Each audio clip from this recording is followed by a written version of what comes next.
게임주역에 도착했는데요. 우스갯소리 살짝 보태면 증시 아직도 게임주가 있니? 뭐 이 정도로 사실 그죠? 존재가 없고 네. 게임주 가신 분께서는 많이 답답한데 힘드실 그죠? 거예요. 뭔가 조금 모멘텀들이 있습니다. 기업별로 네오이즈가 피해 거짓. 네. 이게 이제 그동안 얘기가 많다가 본격적으로 좀 뭔가 모멘텀이 되는 모양이죠? 네, 계속 베타 테스트를 하는데 좋은 결과를 좀 보여주고 있는 것 같아요.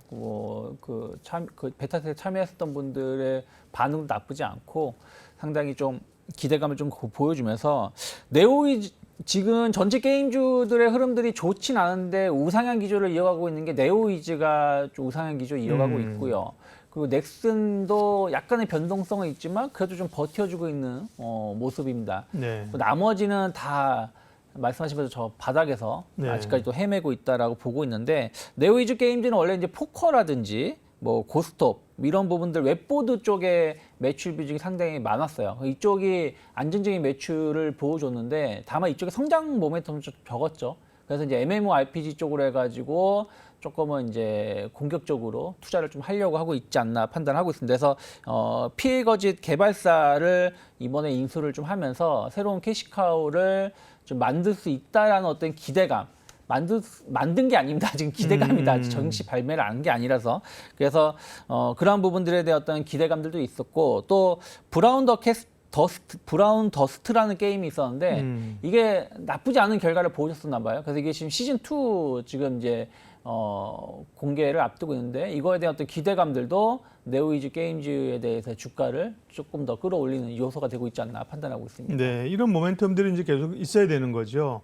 펄어비스도 옛날에 검사로 유명했잖아요. 네, 그죠? 검은 검사 사막. 변호사 말고 검은 사막, 네. 검사. 근데 이제 붉은 사막. 네, 붉은 사막. 그다음에 도깨비. 도깨비. 뭐 이런 모멘트가 있거든요. 펄어비스도 강했네요. 펄어비스는 어떻게 됐어요? 펄어비스는 그쵸 말씀하신 것처럼 검은 사막이 상당히 히트를 쳤었고 그리고 그 모바일 버전도 상당히 히트를 쳤습니다. 네. 저도 모바일 버전을 이거 하긴 했었는데 이게 벌써 17년도, 18년도 얘기예요. 그럼 벌써 지금으로 맞아요. 치면 한 5년 된 거거든요. 단일 IP라는 게 항상 거기 발목을 잡았잖아요. 네, 그래서 예.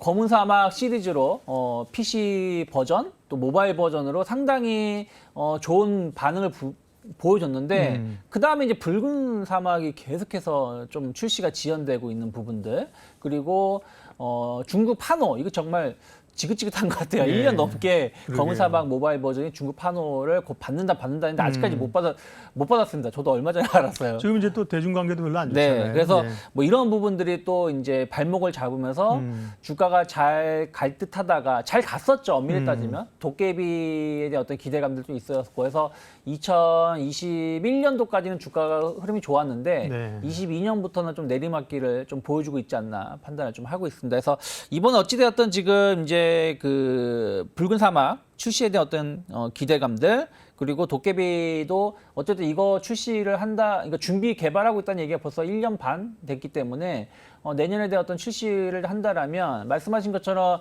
검은 사막에 집중되었던 매출처가 좀 다변화될 수 있다는 어떤 기대감들이 조금은 투자자들의 관심을 좀 불러일으키고 있지 않나 판단을 좀 하고 있습니다. 게임주 전반적으로 보면 주식시장에서 꽤 소외된 섹터라고 말씀을 아까 업종을 드렸는데요. 네. 그러면 이제 하반기 게임주의 상승 가능성 어떻게 보십니까?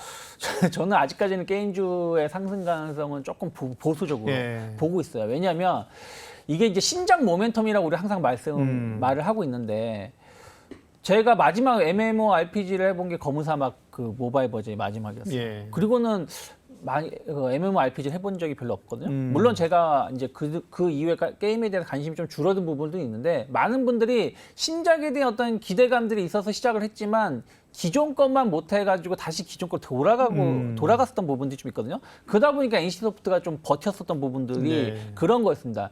뭐 리니지 아저씨들이 다른 데 갔다가 다시 돌아오는 이게 계속 반복이 되고 있었던 부분들이 좀 있다 생각하고 있어요. 그래서 신작에 대한 어떤 기대감이 이게 정말 대박을 터트리는지 안 터트리는지를 이제 확인하고 가려고 하는 투자자들이 많은 것 같아요.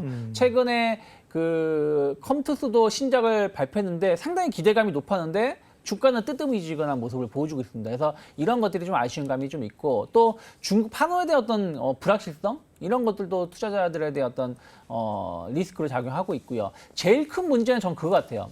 이게 나쁘다라고 말씀드릴 수는 없지만 어쨌든 게임 회사들이 NFT를 통해 가지고 그렇죠. 메타버스라든지 NFT에 대해서 엄청난 기대감으로 2021년도에 주가를 끌어올렸었는데 그 이후에 이렇다 할 모습을 보이지 못했고 오히려 대체 코인, NFT 이런 것들이 증시가 하락하면서 또 가상화폐 규제 이런 것들이 맞물리면서 오히려 그 좀 불미스러운 일들도 몇 번 있었거든요. 대표적으로 이게 위메이드가 위메이드 이쪽에 주제잖아요. 이슈였죠. 그죠? P2E 하면서 돈 네. 버는 게임. 근데 거래소에 퇴출당하고 그쵸. 급락했다가 또 급등한 것 같더니 다시 뭐 최근에 또 많이 밀렸네요. 그래서 예. 이런 것들이 투자자분들을 약간 많이 피곤하게 했고 예. 또 약간 실망스럽게 했었던 부분들이 좀 있다 보니까 예전처럼 정말 게임주들이 게임으로 올라갔었던 게 아니라 NFT라든지 이런 걸 메타버스로 인해서 올라갔었던 거품이 지금까지도 꺼지고 있는 과정이기 예. 때문에 조금 이것을 해소하기에는 시간이 좀 필요하지 않을까 저는 그렇게 좀 보고 있습니다. 네.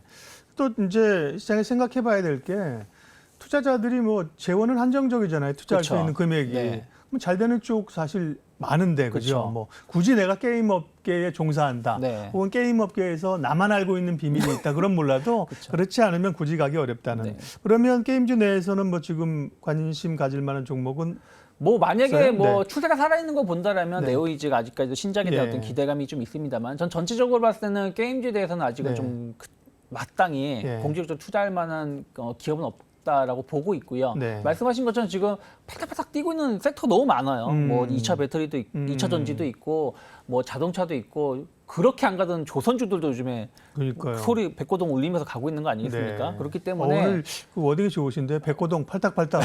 예. 그래서 조금 저는 일단 시장에서 좀 관심 있는 섹터들, 순응하고 있는 기업들로 종목을 그러네요. 좀 재편하는 게 맞지 않을까 판단을 좀 하고 있습니다. 네. 그래서 게임주 내에 관심주는 이제 굳이 네. 오늘부터 게임주의 관심주는 굳이입니다. 굳이 뭐 게임주 지금 적극적으로 네. 사기에는 그렇죠. 가치 투자자라고 하면 뭐 좋은 기업을 살 수 있지만 뭐 대부분의 모멘텀 투자자는 뭐 케인즈가 얘기한 것처럼 미인 투표 아니에요, 그죠? 그쵸. 시장에 인기가 있는 섹터에 가면 된다. 예. 그래도 게임주가 이제 반등을 하고 기대감이 있기 때문에 게임주까지 유창희 본부장님과 함께 점검을 해봤습니다. 이제 유창희 본부장님은 헤어질 시간이 됐네요. 먼저 들어가십시오. 네, 수고하셨습니다. 고맙습니다. 이로운 경제 채널 EBC